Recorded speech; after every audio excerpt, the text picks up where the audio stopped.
where I'll run away from every home I've ever had. So I'll build a new house in every town I pass.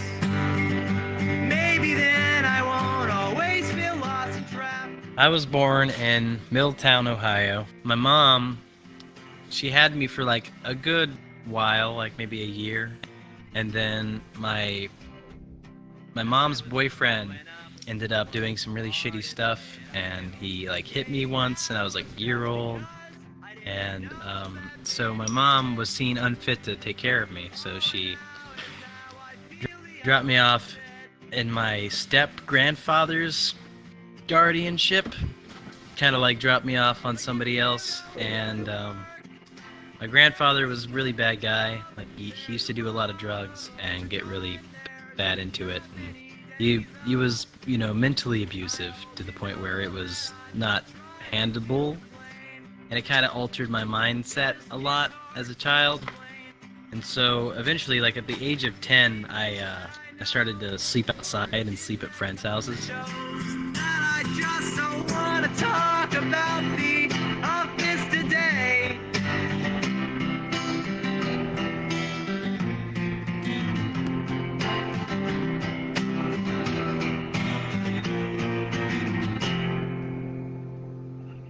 Actually, when I was, 14 or 15, I started like traveling a little bit more.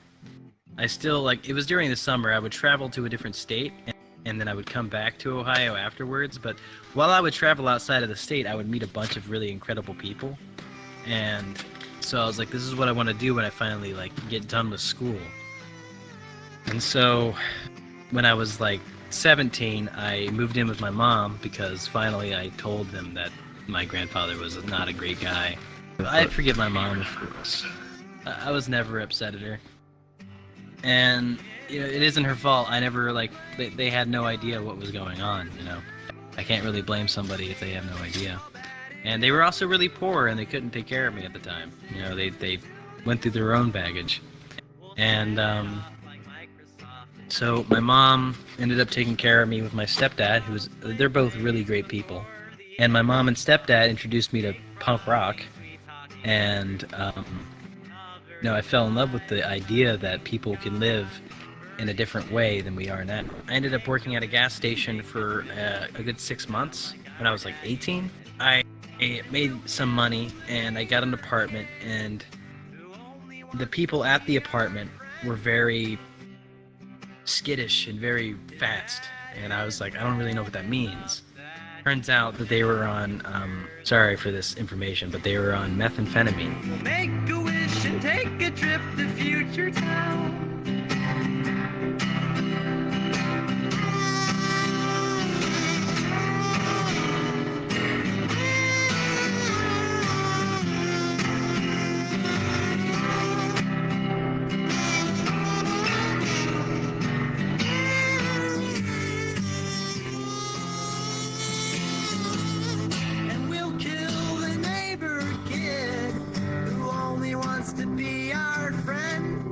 Living with that caused me great stress, and eventually I was like, okay, I'm going to leave. And I came back the following day after telling them that I was going to leave to get the rest of my stuff, and they had taken my PlayStation 4 with my VR headset and my Xbox One and my gaming computer. And I worked very, very hard to get those things, and they had just pawned them off for more drug money. And I couldn't do anything about it. So I just took the rest of my money and I left. We set it off like Microsoft in '94 in our backyard.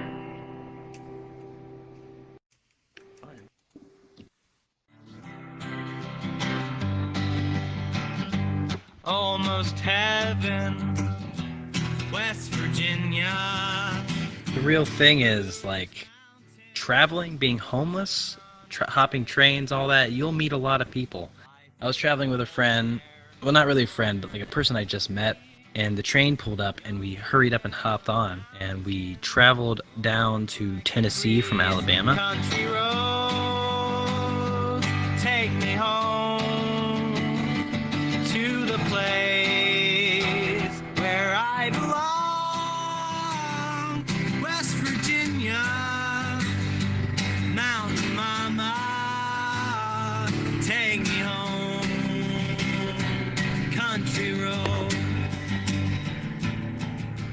guy had a dog with him. He had a Chihuahua, and so he first threw the Chihuahua off, and it was safe.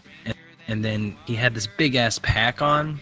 It was hard for him to carry, and like it was certainly way too large to jump off the train. And stupidly and irresponsibly, he jumps off the train with the giant pack, and he gets sucked underneath by his pack. Like it gets clipped on the side of the train, and it sucks him underneath the wheels. And so he dies, and I'm still on the train, wondering when I should get off. It finally stops near Tennessee, and I get off, and I just forget that it happened. I just remove it from my mind. Country road.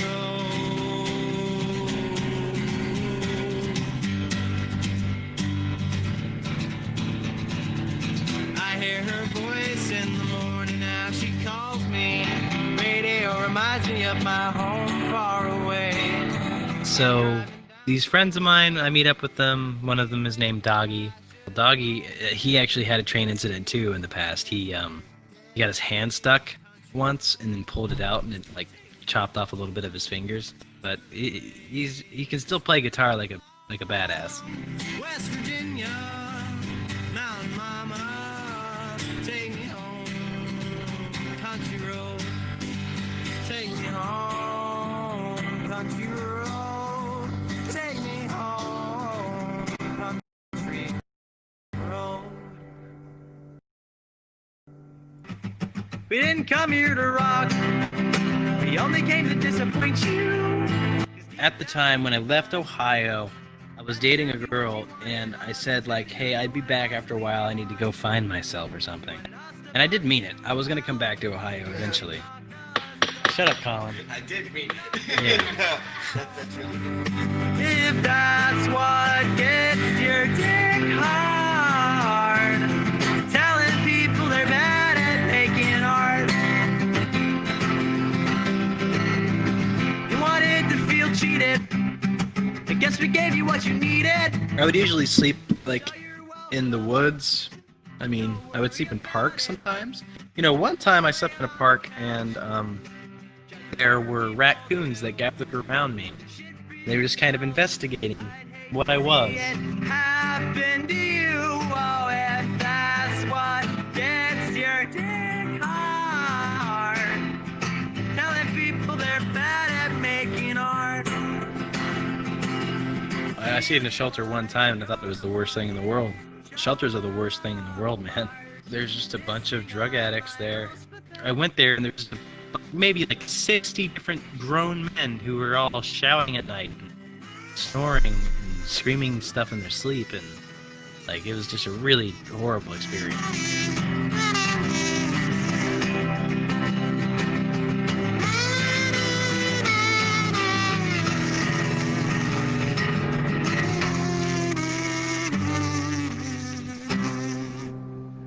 And that's why you sell records and I make them. Here's a song.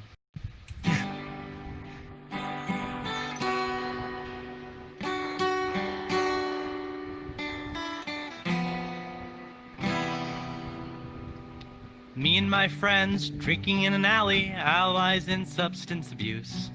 I got a jail on probation and I didn't look back to you. I got 40s to fetch, disarming my red shit, pack on a Greyhound and a train to catch. I'm heading somewhere different. Sometimes I would actually I would be with travelers, and we would all sleep in like a huddle, and we would just like huddle up in a big circle, and we'd just sleep there.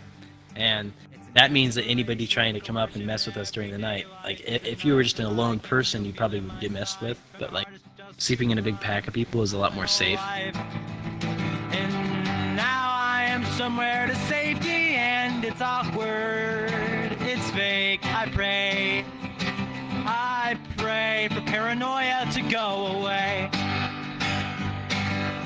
So I met my girlfriend after hopping a train out from Washington. Took the cargo train that carries cars down into Oceanside, California. And from there, I went down to San Diego and Ocean Beach.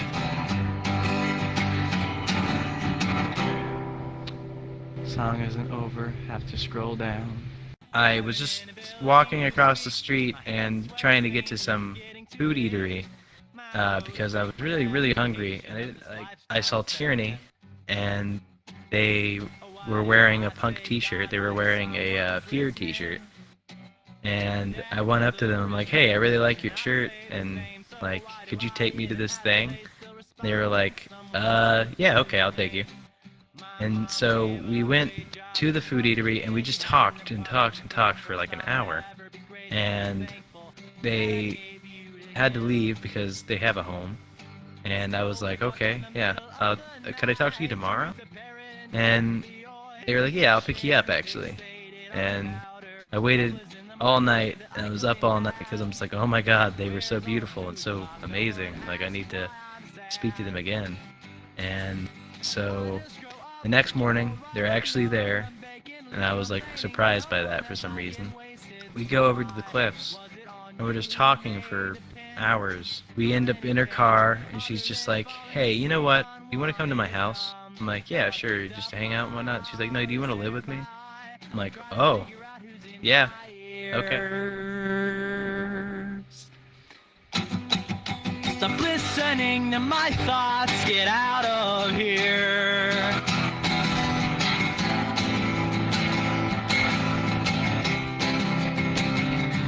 I see the flash of your eye, I hear your wall hitting lie, it ain't so hidden.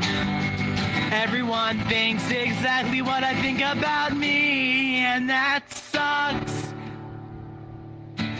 So, what I'm doing now is I live in a house. It's nice and big. I have 4 dogs who I love very much, and I have a partner who brought me into their home. They are nice enough and loving enough to keep me here, and makes me feel whole, more whole than I used to be, at least, and more happy. You know, I'm as happy as I can be being here. For paranoia to go away.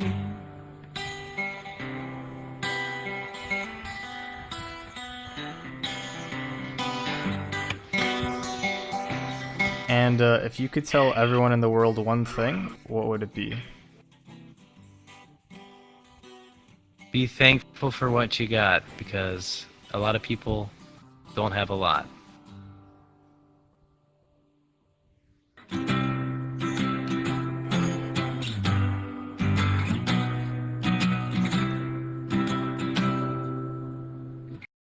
Oh, what's this? How's the song go? It's like,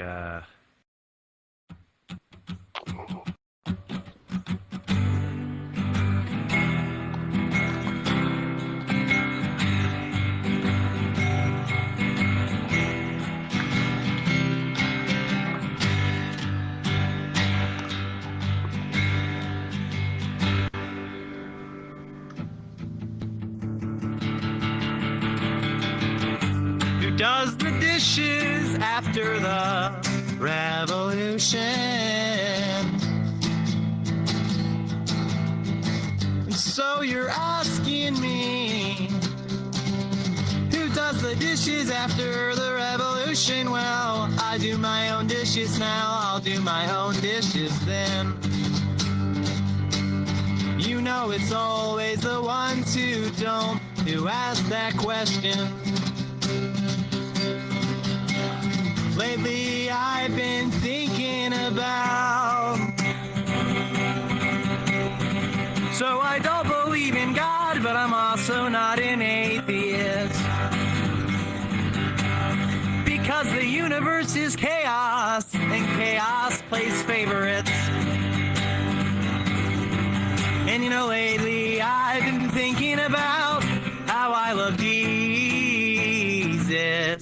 because Jesus was a dirty, homeless, hippie peace activist.